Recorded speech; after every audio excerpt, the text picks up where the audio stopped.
If 16 is to 36, then 64 is to A. 81, B. 100, C. 121, D. 144, E. 169.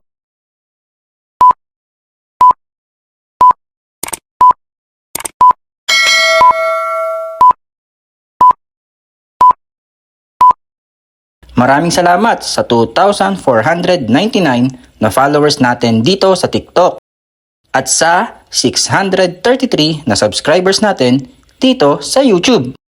I-call ko lang yung attention ng lucky winner natin ng 500 GCash na si John Ray Aguilar. Message mo ako para malaman mo kung paano mo makukuha ang premyo. Tara, sagutan na natin ang math problem natin ngayon dito sa Learn with Els Review channel.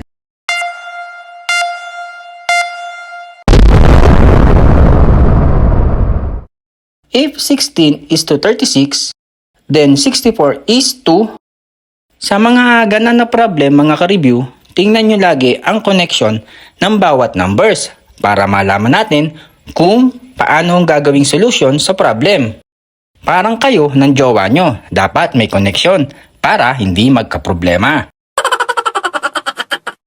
Ano nga ba ang connection ni 16 at 36? Si 16 ay 4 squared at si 36 naman ay 6 squared. So obviously, square root ang nahanap. Ano ba ang square root ng 64? 8. So 8 squared.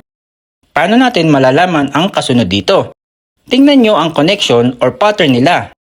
4 squared, 6 squared, at 8 squared. Ano ang mapapansin natin dito sa 4, 6, at 8? Nag-a-add sila ng 2. Kaya add tayo ng 2 dito sa 8 which is 10. Ano naman ang sagot ng 10 squared? Alam naman natin na ang square ay multiply by itself. Kaya 10 multiplied by 10 is 100. Ang sagot natin ay B, 100. Please comment kung tama ang sagot nyo mga ka-review. See ya!